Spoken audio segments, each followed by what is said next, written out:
Maximum City Mumbai. Its gleaming spires, a testament to progress, power, affluence and decadence. Its gigantic chawls, the cradle of a million dreams, towering aspirations and gut-wrenching destitution. But whereas the towering stock exchange that I'm being dwarfed by has become perhaps the most visible symbol of dreams coming true, goals being realised and the phenomenal effort that has contributed to an impressive growth story. These teeming masses behind me represent the promise of India, the vast reserve of untapped, resurgent human resource, goaded by the rhetoric of their icons, votaries of social justice, Ambedkar, Mayawati and Kanchi Ram, to stake their claim to India's growth story. Today they have gathered here in the city that defines India's growth story to redeem the pledge. And as they told us, they are optimistic of realising their ambition. जो हमारे बहन जी ने बोला है कि UP तो अब हमारी हो गई है, साथ में दिल्ली के साथ में महाराष्ट्र भी हमारा होगा। डेफिनेटली इसमें कोई शक नहीं है, आने वाले समय के अंदर सर्व समाज को लेकर बहन जी जो ओवरटेक करने वाली है पूरे पार्लियामेंट के अंदर लेकर देश और देशवासियों के समझ में आएगा। We are the original, aboriginal warrior in India and we were the rulers, right? So we want to be the ruler. So Mayawati has doing right job and we will definitely support to the Mayawati. This is the high life that beckons them, a world too busy with the commerce of life to notice the other half.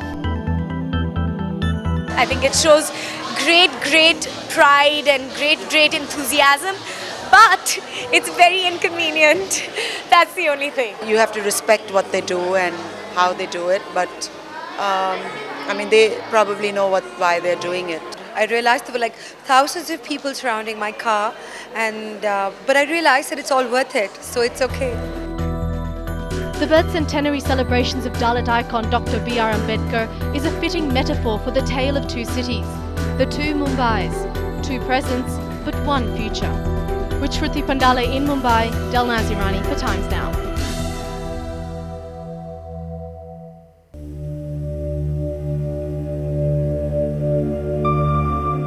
For 31-year-old Nikita Mehta, it's a question of life and death. Not hers, but the baby she's expecting who has a congenital heart disease.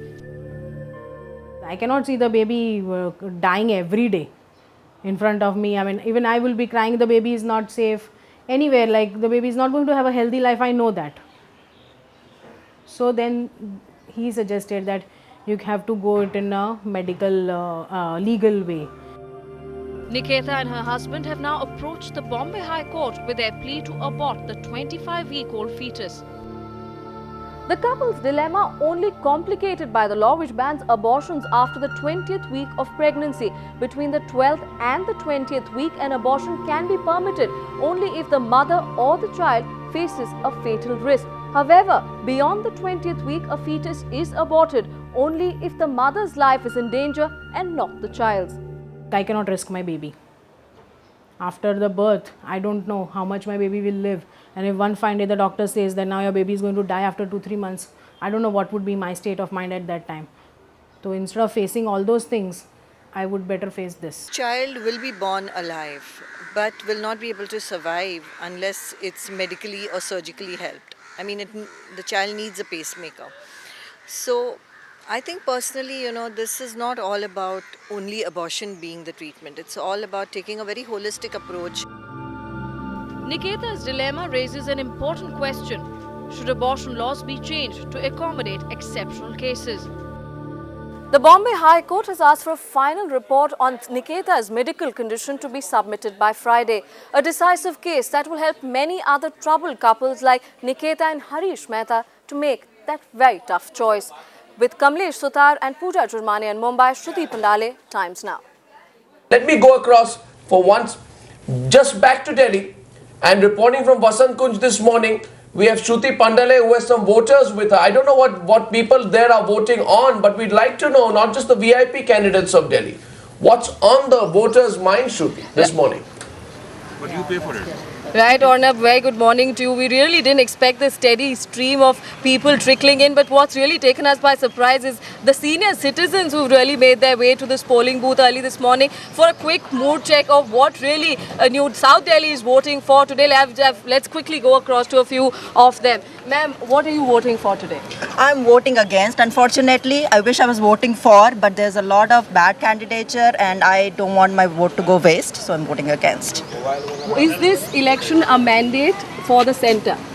I do believe it is a mandate for the centre. They have done an excellent job over the past 5 years. There are some things that have not gone too well. Some of the candidates are terrible. But overall, I think they are the best among the worst. So, I would give my vote for the centre. All right. What about local issues? Are local issues important here, or big issues like terrorism, price rise, etc. that we've been talking about? I think if we are staying here, we're basically looking forward to the basics issue, the infrastructure, water, roads and all, which have not been taken care of in the last 5 years. Also, ma'am, is this election a mandate for Sheila Dikshit? How big is the Sheila Dikshit factor here, considering Congress has been pitching the development plan? We are thinking about the Sheila Dikshit. I am voting for that only because we want stable government.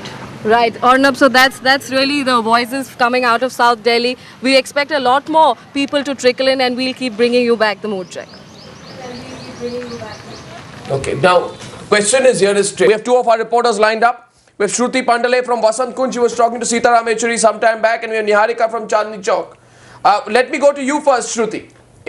How's it picking up? Right, Arnab. It's been, the sun is really beating down here, and despite the heat, you can see an extremely healthy voter turnout here in Vasant Kunj. We have seen from the morning, from 7 a.m. in the morning, voters trickling in first, and now a healthy population. Very heartening to see senior citizens as well as the youth brigade really coming out in all numbers, wanting to cast their right and cast the ballot. We spoke to a lot of people here who came out to cast their mandate, and they said it's really not about local issues, but rather about who comes to power at the centre. One very interesting soundbite that I have to share with you is that when I went and asked one of the young kids who were out here, just turned 18, eligible to vote, that why have you come out to vote and what really do you expect out of this election? They said that if I don't vote, I will be a pappu. So that's pretty much summing up the mood here. Healthy numbers coming in, more than 5.5% votes cast here at this point of time. Well, absolutely. And on that note, let me pick up the Times of India this morning with this Delhi edition. This morning in Delhi is Sitaram Yechury. I don't know if Sitaram Yechury is coming, but if he does, then he can give us a good sense of what he thinks about the picture in West Bengal. But he hasn't, has he? Shruti, so far. Right, Arnab. Yes, we expect Mr. Sitaram Yechury to be here shortly after 9:30, 10 a.m. But let me quickly give you a sense of what really I've been seeing here so far since the morning. Since about 7 a.m., South Delhi hasn't really disappointed. We have seen a steady stream of voters coming in here to cast their ballot and exercise their right. However, just a short while ago, though, while now the cameras are zooming in, there seems to be smooth sailing at this electoral booth here. But we heard some very disgruntled voices from the morning where people have come here to cast their ballots. Some very interesting cases which I've sent you a ground report from here where people have actually come out and said that, look, this is my electoral card. I am here designated as a woman, and in fact my husband is my late father. Also a number of other people who have come here and not really found their names on their list despite having travelled about 200 kilometers to come and cast their vote. So yes, that's very disgruntled voices and angry voices coming from here. Also, let me throw at you some facts. The Ramesh Kumar factor here is not really seeming to work for the Congress. We spoke to a number of people who said that we have come here and wanted to type on section 49, which basically says I don't want to register and cast my vote, because what was the Congress thinking when they fielded a candidate like Ramesh Kumar, who's basically just fighting under the shadow of his brother? So what is his claim to fame, and why should I come out and vote? So the Ramesh factor really going against the Congress party at this point of time. That's the report and the sense we are getting from here in South Delhi. Okay, the former... There has been a certain section of leaders like Mr. Arun Shourie, Arun Jaitley ji, who said that Mr. Modi is a Prime Minister of the future. You haven't commented on it. Just the last comment on it, sir.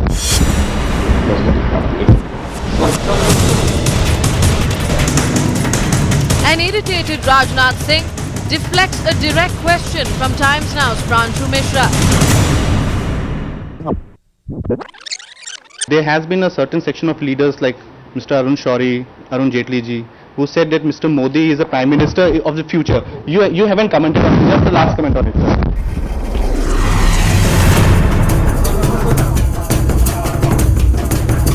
The discomfort evident in his body language. After all, it's an issue that has divided the BJP right down the middle. The cries for Modi as the party's choice for Prime Minister only growing louder, despite Modi making all the right noises. Then, और तभी तो आज NDA एकजुट बन करके अडवाणी जी को प्रधानमंत्री बनाने के लिए कृतसंकल्प है। And now, अभूतपूर्व विजय प्राप्त करेंगे। लाल कृष्ण आडवाणी जी का दिल्ली में सरकार बनाना तय है। and this comment by the BJP president sparked off a fiery debate in the Times Now studios. I saw what Times Now correspondent asked Rajnath Singh. Yes. Therefore, if you have got an agenda, any leader can say, sorry, I refuse to take your call. No, is there an agenda in asking for a reaction to a comment made by two senior yes, leaders of the let me BJP? repeat. Just, and if you have got the right to ask, anyone also have got the right to refuse. Absolutely. We can draw our own assumptions from his refusal. What?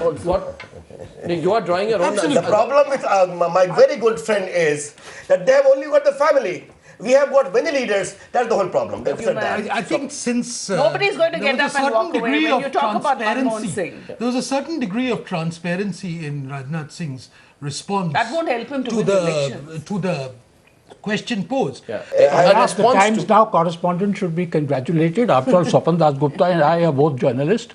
Our job is to ask difficult and provocative questions. Yeah, we didn't ask and it is the job of politicians to answer them. If they don't want to answer them, there is a code of conduct of not answering a question. As the BJP projects a united front, this election is also about the BJP winning the largest number of seats from Gujarat and helping Mr. Advani to become the Prime Minister. It's also, in one sense, an indication of both the popularity of Narendra Modi and the BJP in Gujarat. Interestingly, the debate still remains open. With Pranshu Mishra in Lucknow and Abhishek Kapoor in Ahmedabad, Shruti Pandalai, Times Now. I do not approve of the candidates, so I don't know any of them. Here at the polling station in Chandni Chowk, the crowd seems like it's about to pick up. We've seen a small trickle of voters coming in. Despite that, key contestants were upbeat. It's overwhelming. It's overwhelming. Overwhelming, one-sided. But compared to the voter turnout during the Delhi Assembly elections, there has been a dip in polling. I'm standing outside the polling booth where AICC General Secretary Rahul Gandhi cast his vote this morning. But the high-profile New Delhi constituency disappointed on the voting front. Polling booths like the one you see behind me wore a deserted look for much of the day. Our names are missing from the list. To get a feel of what people want during this election, Times Now decided to travel in what is the Delhiites' most popular mode of transport. आदमी को हर किसी नेता पे विश्वास नहीं है, कोई भी स्थिर सरकार नहीं बना सकता.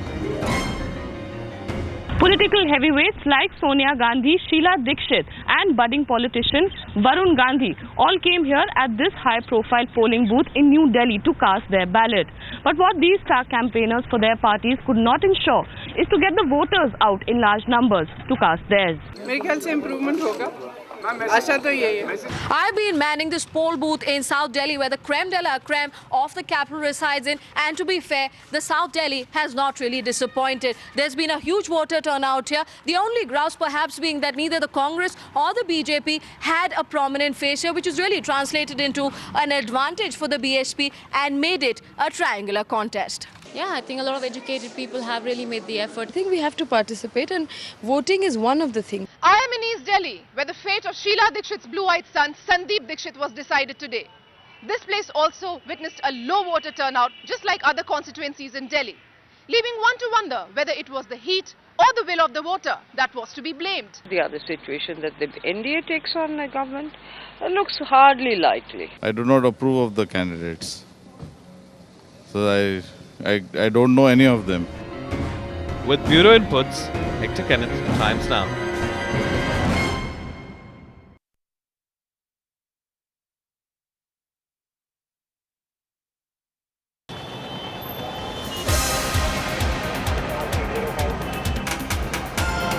Almost every Delhiwala has spent hours fretting and fuming while trying to get from Gurgaon to Delhi or vice versa.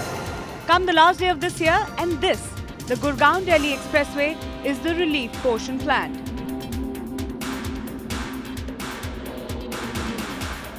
This 27-kilometer stretch from Delhi to Gurgaon has been a commuter's nightmare for some time now. But come New Year's and all that will change, when this drive won't take more than 15 to 20 minutes. That's what we call living life in the fast lane.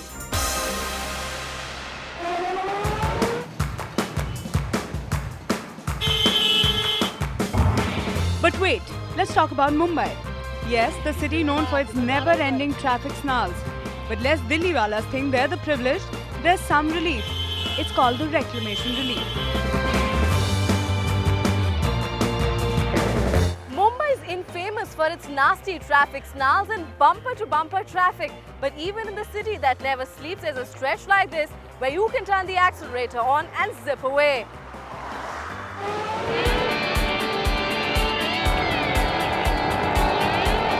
And then there's Bangalore, the latest to join the long list of cities which leaves commuters fuming, angry, frustrated.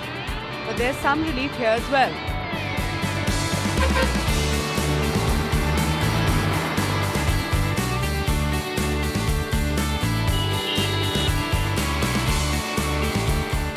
In the ocean of traffic chaos that Bangalore city has become, are there any roads at all left within the city where one can drive at a reasonable pace? Or if one really wants to let their hair down, Bangaloreans really can zip for a bit. Well, this road, the Ring Road section that intersects the Hosu Road, then Sarjapur Road, and after that the Airport Road, is probably one of those few roads. Primarily because this is a fairly broad 6-lane road. And currently within Bangalore, most roads are really very narrow and are only being thought of broadened right now. What also makes this road quite different is the fact that there are very few intersections currently on this road. And that really makes this road a pleasure to drive on.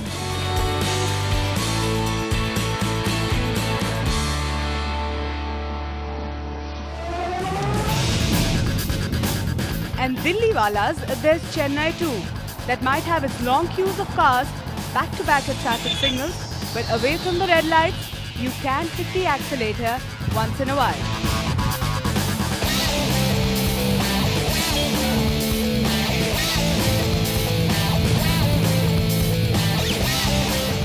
Chennai, like most other cities, is fast becoming clogged with traffic and travelling has become one big headache.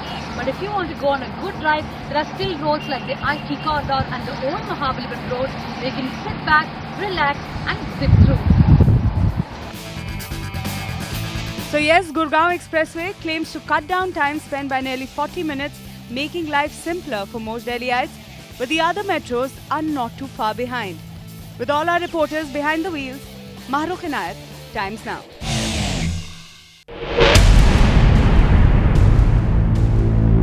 2611 mastermind Lakhvi and 6 terror suspects finally on trial in Pakistan. But there's a missing link. 7 terrorists, plotters of the 2611 attacks, who are on the loose. तफ्तीशी हुकाम से हमें ये पता चला है कि इस हमले के लिए यहाँ से 17 अफराद जो हैं वो 3 लॉन्चों में रवाना हुए थे। इन 3 लॉन्चों में जो 17 अफराद रवाना हुए थे, इनमें से वापस आए 7, यानी 10 अफराद जो हैं वो जैसा कि इत्तलात भी हैं और जिस तरह से पता चलता है कि वो बॉम्बे पहुंचे। These 7 terrorists had their task cut out. First, they provided cover for the 10-man terror squad who left for Mumbai. They also provided logistical support for the launch of the Mumbai operation. They in fact charted out the safest sea route for the terror mission. 7 ही लोग सिर्फ वापस आए तो यकीनन उन्हें भी check किया गया होगा। तो यकीनन उस मौके पे ये बताया गया होगा कि बाकी लोग, क्योंकि एक लॉन्च डूब गई थी, तो तट पर रवाना हो गए बाकी। 7 men who could hold the key to the entire investigation. 7 लोगों को जो है वो तलाश किया जा रहा है। पाकिस्तान अगर एक तरफ जो है वो अजमल कसाब तक रसाई मांगता है इस हवाले से कि जहां कड़ियां नहीं मिल रही वहां अजमल कसाब से वो पता कर सके, वहीं पाकिस्तान जो इन 7 लोगों को भी तलाश कर रहा है कि ये 7 लोग हाथ आ जाएं तो ये पता चले कि जहां पर मिसिंग है चीजें वो पता हो सके कि किस तरह वाकयात पेश आए। This explosive revelation coming even as the Pak Foreign Minister asked India to cooperate in the investigations. अगर हिंदुस्तान चाहता है कि प्रोसिक्यूशन हो और जो जिम्मेदार लोग हैं उनकी कन्विक्शन हो तो उन्हें फिर हमारे सवालात का संजीदगी से जवाब देना हो। As Pakistan grapples with the intense international pressure on the 2611 probe, the crackdown will only be complete once this missing link is probed. With Vishal Pant in Mumbai, Shruti Pandalai, Times Now.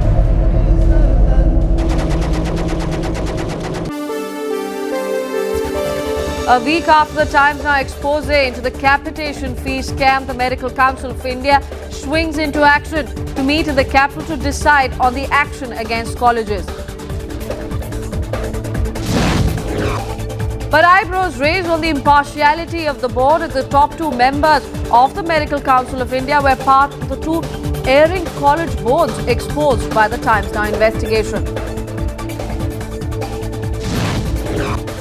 She alleges her family framed her. Socialite Sheetal Mafatlal's fate hangs in the balance as her bail plea comes up for hearing today. NCP Chief Sharad Pawar under pressure to decide on Patil's fate. Sources say Pawar issued an ultimatum to the Congress on the case but keeps mum on axing Patil.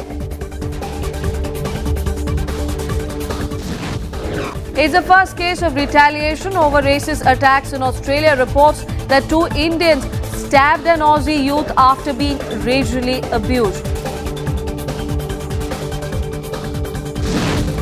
A crushing blow to Ponting and his men at Sri Lanka beat them by 6 wickets, knocking the Aussies out of the T20 World Cup.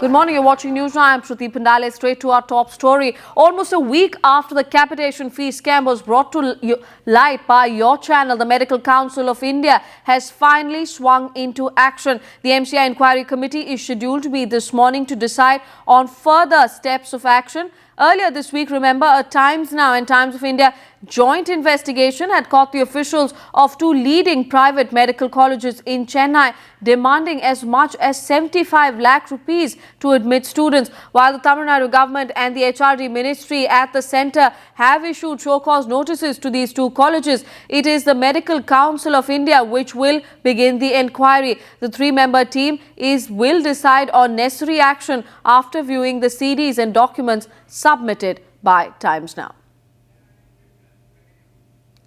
But even as the MCI meets in Delhi today, doubts are being raised on whether the medical body will take serious action. The MCI President Ketan Desai and the Vice President Keshavan Kutty Nair are both members of the Sri Ramachandra University. Remember, the Times Now investigation, officials of this very university were caught on camera asking for a whopping 40 lakh rupees as capitation fees. The second college, Sri Balaji Medical College, is allegedly run by DMK's Cabinet Minister Jagat Rakshagan. And a closer look at the two top MCI members on the management of the erring colleges. The chairman of MCI, Dr. Ketan Desai, has been in the Medical Council for over 20 years. Desai is a board member of various medical colleges. But what is most important is that he now is part of the management of the Sri Ramachandra University in Chennai, one of the two institutes Times Now exposed. The university demanded rupees 40 lakhs as capitation fee for admitting students. Now, look quickly at what the action the Medical Council of India can really take. Firstly, the MCI can recommend to the UGC to strip the colleges of their recognition. The MCI can also de-recognize the medical courses offered in these colleges. And for the latest on this developing story, we are joined by our correspondent Nandita Suneja from the capital and Dhanya Rajendran in Chennai. Nandita, first, we believe this meeting is supposed to go on over 2 days. What are the key decisions that are expected? Well, Shruti, the meeting that is scheduled to take place today will be attended by the 3 members of the inquiry team that's been constituted by the MCI. These include medical experts, one from Assam, one from West Bengal and one from Jammu and Kashmir. All 3 of them are slated to arrive in the capital sometime in the afternoon, so the meeting will only take place post-lunch. That's what we're being told. Tomorrow's meeting is going to be a full body member executive council meeting of the MCI, which consists of 12 members, and today's meeting's conclusions are going to be discussed tomorrow by the Executive Council of the MCI, and a decision or some sort of final conclusion can only be drawn tomorrow evening. That's what officials in the MCI are telling us. Tapes of the Times Now expose are going to be read through, are going to be seen through today as well as tomorrow. So perhaps as far as judgment or decision is concerned, we will see it only tomorrow evening. But what is ironical in this entire case is that those who are going to be the deciders or the judges, so to speak, on what action should be taken on these 2 universities include the president and vice president of the MCI, and both these members are on the board of one of the colleges in Chennai that we have exposed as to taking money in return for admission to these medical colleges. So that's the irony of this entire situation, and how impartial is their judgment going to be? How harsh a punishment are these 2 colleges going to get from the MCI? That's what we have to really wait and watch out for.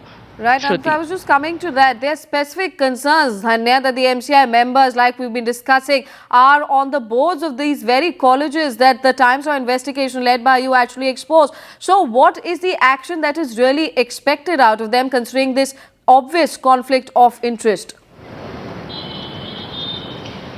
Well, Shruti, the conflict of interest has been in the limelight for some days now. The President of the Medical Council of India, Dr. Ketan Desai, and the Vice President, Dr. Keshavan Kuti Nair, are both board members of the Sri Ramachandra University. But when both these MCI members were contacted, they said, this is not a new thing. We are members of many private colleges across India, and there is no conflict of interest, they say. But the very point that MCI members are members of boards of various private medical colleges is itself raising huge doubts across the medical spectrum as to whether in fact justice will be delivered on this case, because each time the Medical Council of India, the UGC, or even specific state governments have been approached by people saying that colleges are indeed charging capitation fees, the standard reply we've got each time is, we know there is capitation fees going on, but there is no evidence to take action. But this time evidence has been given to the Medical Council of India. But will the board really be impartial enough to take action against these 2 erring colleges remains to be seen. Now the problem is not only with the Sri Ramachandra University on whose board these 2 MCI members are in, but also the Sri Balaji Medical College. Now this is allegedly run by a DMK member. Also we know that the Sri Balaji Medical College itself got a deemed university status within 1 year of its inception. So it's really a story of corruption right from the day one. And will the MCI now stand up, take notice and take action remains to be seen. Right, Dhanya and Nandita, thanks very much for joining us with those inputs. Let's move on now to the other big story Times Now is tracking. Sharad Pawar has stepped up the pressure on Congress to go soft on his close aide and tainted MP Padma Singh Patil. According to sources, the NCP chief is himself under immense pressure to take a quick decision on Patil's fate. Following this, he has apparently issued an ultimatum to the Congress, even acknowledging that he is keen to limit the fallout of the case which has been caused in the last few days. So what really are the reasons why the NCP and the Congress are closing ranks? First of all, Sharad Pawar, like we said, is under tremendous pressure from NCP leaders to quit the UPA after the CBI moved against the murder-tainted MP. The second reason being the Congress and the NCP don't want to give the opposition an issue ahead of the assembly polls. And finally, the Congress is also concerned about being accused of complicity in barring the murder charges against Patil. The first inkling that the Congress might be backing down on raising the Patil case in any considered form came on Monday itself, when the highly placed sources within the Congress party told Times Now that the party did not agree with senior leader Vilas Rao Deshmukh's assessment that the Congress should snap ties with the NCP at the state level. The Congress leaders made it a point to clarify that the former Maharashtra Chief Minister and senior Congress leader Deshmukh's views were entirely his own and were not endorsed by the party in any capacity. Even NCP Chief Sharad Pawar refused to comment on Vilas Rao Deshmukh's remark. Sir, and Mr. Vilas Rao Deshmukh has said Congress wants to go alone. What's your comment?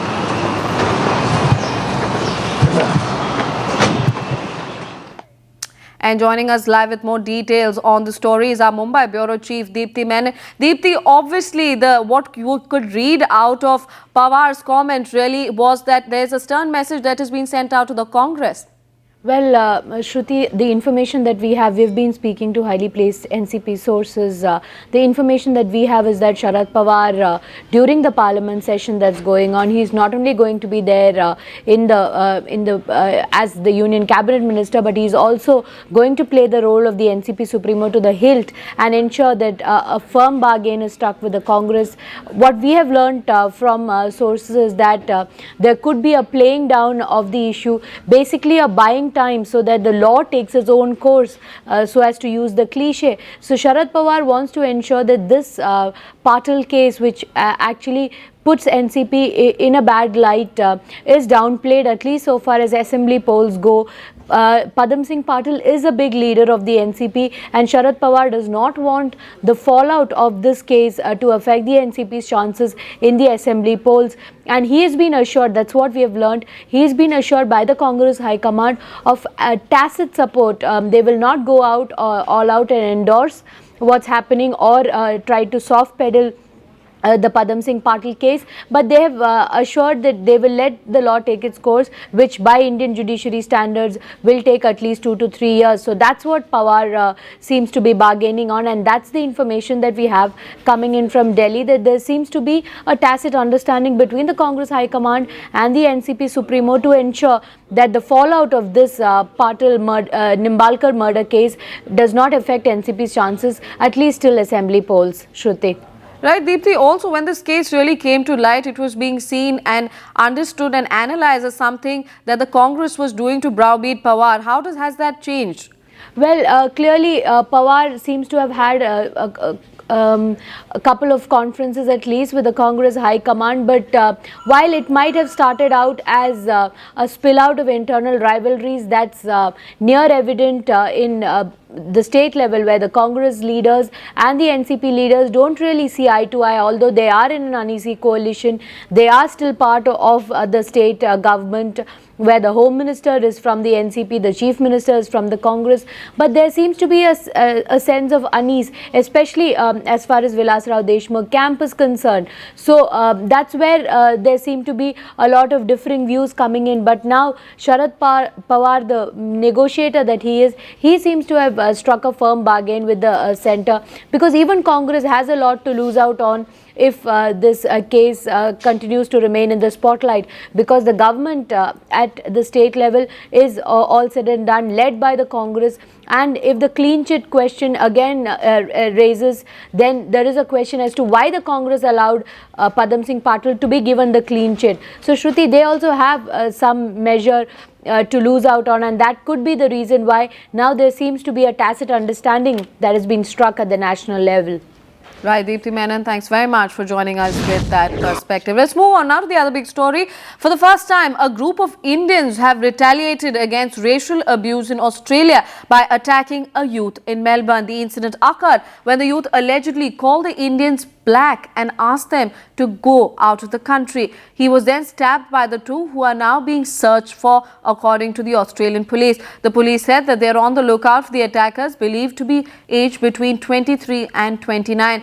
This incident, of course, comes after an alarming rise in the number of attacks against Indians in Australia. So far, 11 cases of attacks have been reported in a span of just a month. And we also spoke to Gautam Gupta, the founder and advisor of the Federation of the Indian Students of Australia, for the latest in the case. We have been telling the police authorities locally and Indian authorities for the last 3 years that this is a very big possibility because things are getting out of control. There is a lot of anger at the within the masses, and it just cannot be controlled like that. We need to be very careful on what angle we take over here. That brings us to the question we are asking you today. Is a revenge attack by Indian students on Australian citizens who provoked them justifiable? Do send us your views on this question. Write in to us at newsroom@timesnow.tv or SMS us at 58888.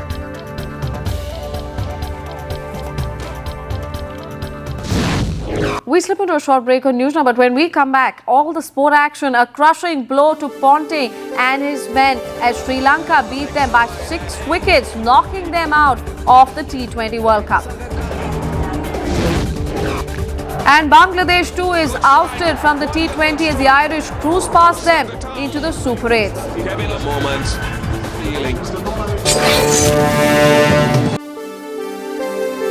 Indian students in Australia angry and upset with the Indian External Affairs Minister S.M. Krishna's advice, carry on protests for the 3rd consecutive night.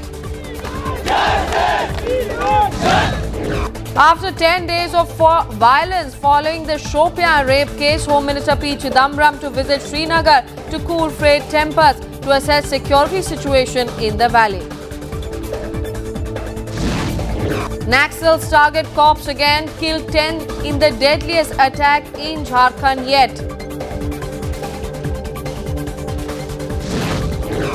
After spreading across the east and central India, the Naxal threat now moves into the north. 2 women Naxalites were arrested in Kurukshetra in Haryana.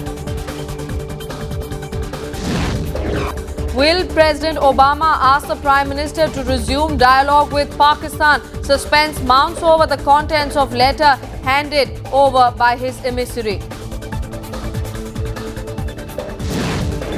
After Dawood's brother Anis Ibrahim is targeted in Pakistan, Don Chota Shakil flees Pakistan to escape growing infighting with D Company, according to the latest reports.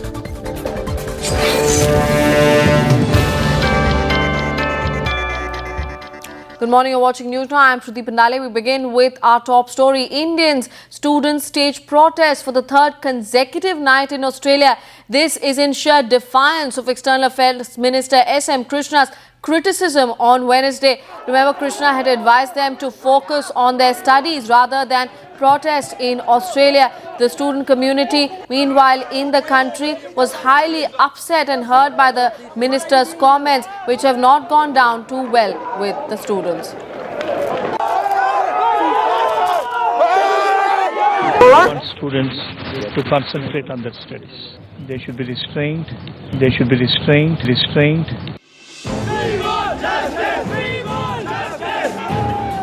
Exercise restraint, the message from India. Advice that's rubbing these Indian students the wrong way.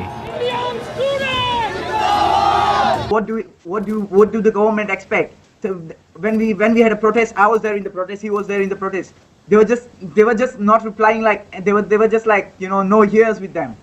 And when they saw that there are only 500 Indians left in the morning, they started hitting. As you saw in the news, there are lots of Indians who have been taken away like a they were being dragged like a bin bag.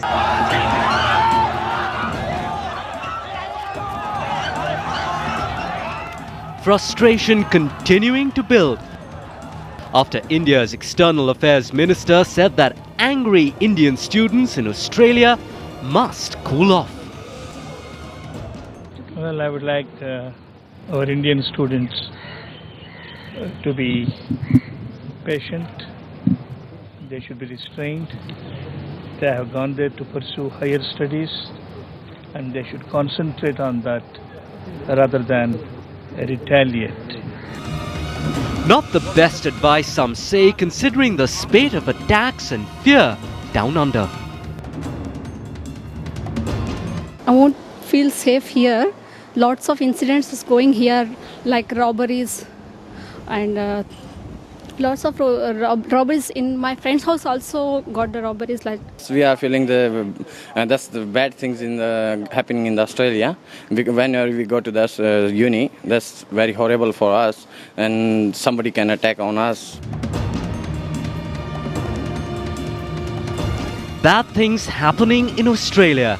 So exercise restraint, not a message for them, they say, but for the man in New Delhi dishing out the advice.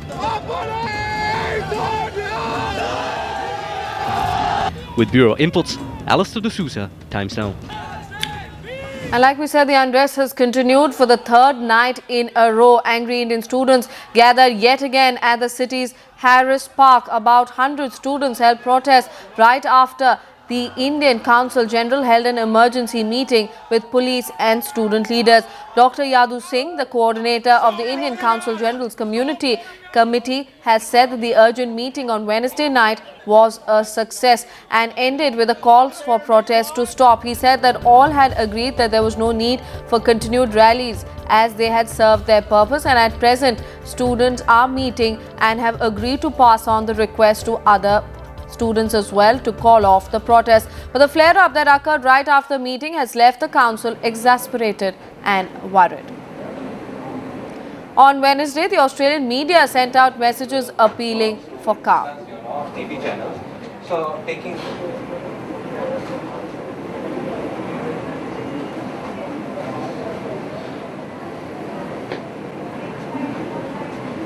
tensions between parts of Sydney's Indian and Lebanese communities remain high after a second night of rioting in Harris Park. Here, the Prime Minister has called for calm after a second night of protests in Sydney over alleged racial violence against Indian students.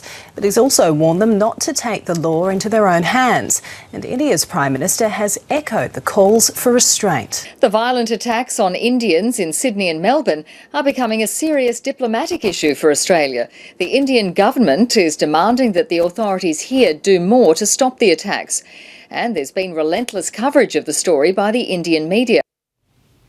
That brings us to a question we're asking you today. The External Affairs Minister S.M. Krishna says students should focus on studying and not protesting race attacks. Are the Indian students doing anything wrong by protesting peacefully against race abuse and injustice? Do send us your views to 58888 or email us at newsroom@timesnow.tv. That also prompts Times Now to ask that how can Indian government deny Indian students in Australia the right to protest prejudice? Are the students' protests justified in the absence of the Indian government taking hard measures to ensure Australia protects Indians on its soil? And finally, have students done anything wrong by taking a leaf out of Mahatma Gandhi's book to protest injustice meted out to them?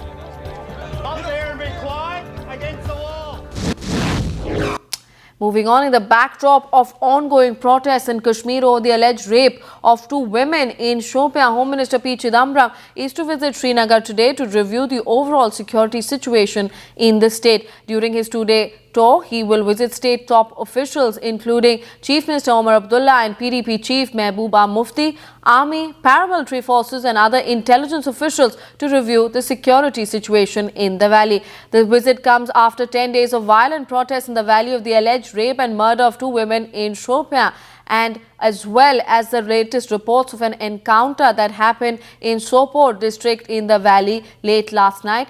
With the Home Minister now hoping to cool frayed tempers, this will be Chidambaram's first visit to Jammu and Kashmir after taking over as Home Minister in the new government.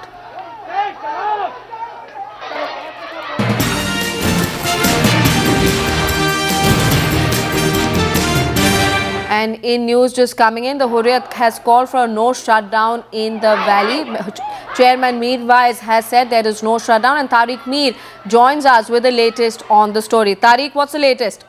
Well, the latest is that the Hurriyat has not called for any shutdown today in the valley. This is politically significant because, well, as I recall, in last many years that many top Indian officials have come to Srinagar. They were greeted by shut deserted streets, and the valley was completely halted. And now it's for the first time in many years that Hurriyat has not called for any band. It is significant, but yesterday Mir Wais said that they were willing to talk to Delhi, provided there was withdrawal of forces from the civilian areas and black laws were annulled. So in that sense, it is very significant. Right, Tariq, the withdrawal of troops has always been a very contentious debate, but how do you think Chidambaram is going to receive this statement by the Hurriyat? Well, not just Hurriyat who have called for the withdrawal of forces, but in fact the leader of the opposition, Mehbooba Mufti, yesterday said in one of the press conferences at her party headquarters that it was very imperative that for peace to be restored in the valley, the withdrawal of forces should happen and the black laws should be annulled. But at the same time, Chief Minister was quoted by the local press as saying a couple of days back that it is time now for the armed forces special powers to go. Right, Tariq, me joining us with the latest breaking news coming in that the Hurriyat has said there will be no shutdown in the valley on the eve of Chidambaram's visit. Moving on, after 11 policemen were martyred in a Naxal attack in the West Singhbum district of Jharkhand, Times Now has got these exclusive pictures from Jharkhand where the attack took place yesterday. 11 policemen, including a CRPF inspector, were killed and 6 others injured when Maoists targeted their vehicle with a landmine in Naxal-hit West Singhbum district. A joint team of CRPF and the local police was returning from a 2-day long-range patrolling when the explosion took place at the Chaibasa town near Jamshedpur. Yesterday's landmine explosion was the first major Naxal-related incident in West Singhbum since the roots. And it was a rude shock of the Naxal attack, but the more news coming in is that India has woken up to the expanding Naxalite threat. While 11 policemen were butchered in Jharkhand, 2 women Naxalites are on a recruitment drive and were arrested in Haryana, a clear indication that the Naxal cancer is now spreading to North India.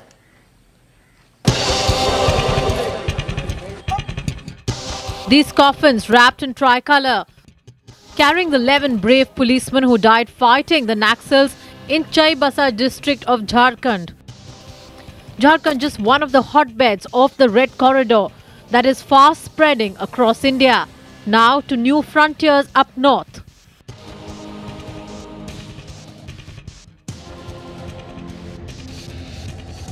The arrest of 2 women Naxalites in Kurukshetra in Haryana, a confirmation of this.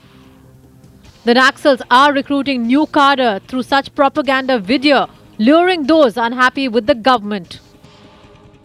Their growing influence and terror evident during the recent elections. A huge worry for this man and his ministry, who need to clamp down hard on the Red Brigade and prevent them from expanding and causing more bloodshed. Bureau Report, Times Now. And US Undersecretary William Burns, who's currently visiting New Delhi, is carrying a private letter from Obama meant for the Prime Minister Manmohan Singh, terming India as absolutely critical in the region. Richard Holbrooke, the special envoy to Afghanistan and Pakistan, said that Burns was carrying a message from President Obama to the Prime Minister. Speaking in Washington, Holbrooke declined to divulge the contents of the message but said that India is absolutely critical in the region and the United States wants to work with it very closely.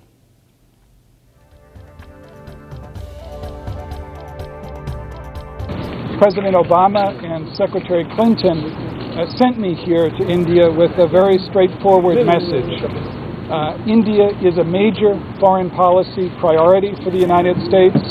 We consider India to be a crucial global partner for the United States in the 21st century. I had an excellent series of meetings today with Foreign Secretary Menon, with the Home Affairs Minister, and most recently with Minister Krishna. And I look forward to another productive day of meetings tomorrow. We slip into a short break on news now, but coming up on the other side, after Dawood's brother Anis Ibrahim is targeted in Pakistan, Don Chota Shakil flees Pakistan trying to escape the growing infighting within the D Company. That and more when we come back.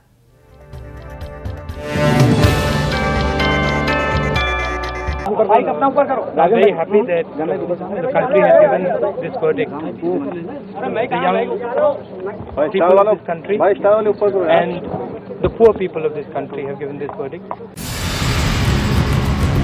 The Gandhi sign has come of age. We also had a very strong youth focus with Rahul Gandhi leading the campaign for the UPA. Combination of the policies of the Congress-led government by Dr. Manmohan Singh ji, and specifically the thrust given by Rahul ji in terms of the party cadre as well as the youth agenda that he has pushed forward. The Rahul factor now being seen as an overriding reason for the Congress's reversal of fortunes. So much so that the Prime Minister now wants him in the cabinet. I've always maintained that what is important is the work that you're doing. I've got a job to do, and as I've said clearly, it's to help the youth of this country enter politics and to change the way the politics of this country works. Having extensively toured the state during his election campaign, Rahul has immensely helped the Congress break the lead of the SP and VSP in Uttar Pradesh. The party winning 20 seats, which is a 100% jump from the 10 it won in 2004 and 9 in 1999. In a healthy, vibrant democracy, the revival of any secular force is good. The revival of opportunist forces, casteist forces, communal forces is something detrimental to larger quality for the nation. भी party का उम्मीदवार हमारी party के उम्मीदवार को हराता हुआ नजर आया तो फिर अंदर अंदर सभी विरोधी पार्टियों ने अपना वोट उसे ट्रांसफर कर दिया. Rahul also had a big role to play in the Congress's gamble of going it alone in UP. Not just did he make the right choices in terms of candidates, he was also without doubt the star campaigner for the Congress, clocking the most miles and addressing the most rallies. Experiment किया था राहुल गांधी जी ने कि जो युवा कांग्रेस है उसमें चुनाव कराकर और जो लड़के नौजवान पहली मर्तबा चुनकर आए थे, युवा कांग्रेस के अध्यक्ष बने थे पंजाब में, उन लोगों को टिकट दिए गए. सीटों में उनको टिकट दिए गए.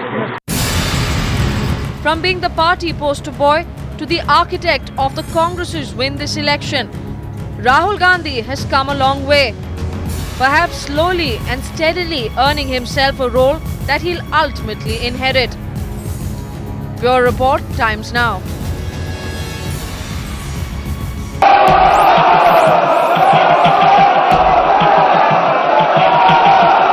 They never cease to shock us.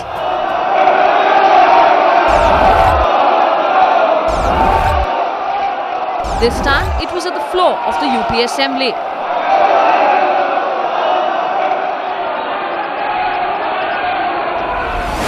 So at 10:45 a.m. this morning, our rivals UP Chief Minister Mayawati and SP Chief Mulayam Singh arrived for what was scheduled to be a boring budget session of the Assembly. 15 minutes later, an unsuspecting governor, TV Rajeshwar, walked in. And then it started. Now watch closely.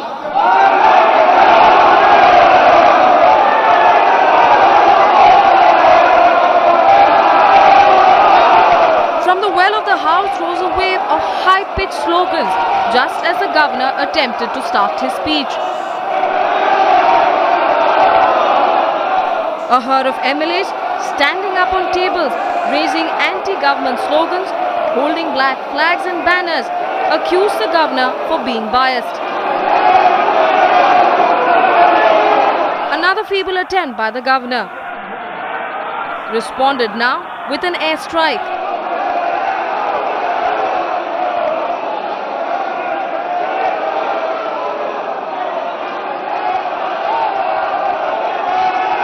And the governor's men tried to play safe, stretching, jumping to make sure security is not breached. And here they go again. 15 minutes of uninterrupted chaos. The government and the opposition looked on. A day's governor departing with a hurriedly mouthed Jai Hind. Our elected representatives exhibiting a complete mockery of the law. Our politicians showing how little they respect the democracy we all believe in. With Bureau Input, Shruti Pandalai, Times Now.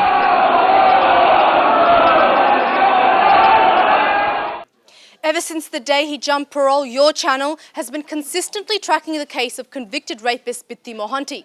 Today, amid high drama, his father, Bibi Mohanty, surrendered before a Jaipur court. But the real question is, where is the real culprit? Where is the convicted rapist, Bitti Mohanty? And is this all just a big sham? Surrounded by dozens of officers and media persons, former Orissa DGP Bibi Mohanty made a dramatic surrender before a Jaipur court. More than a year ago, his son, rape convict Bitti Mohanty, jumped parole.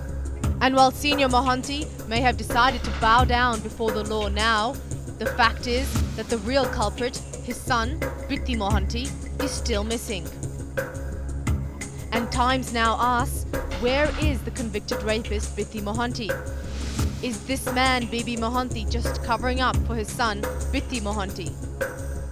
And will the Orissa Chief Minister ignore this case? After all, if the past is anything to go by, the apathetic and non-committal role of the authorities has allowed the father-son duo to get away with as much as they have so far. We'll check it up. We'll check up what you just asked about. Thank you. Whatever is lawful, certainly we will do that. The law will take its course. The law will take its course. And despite the drama around Bibi's surrender, this may not really amount to much at all in the long run, until his son too is brought to the book. Delnaz Irani, Times Now.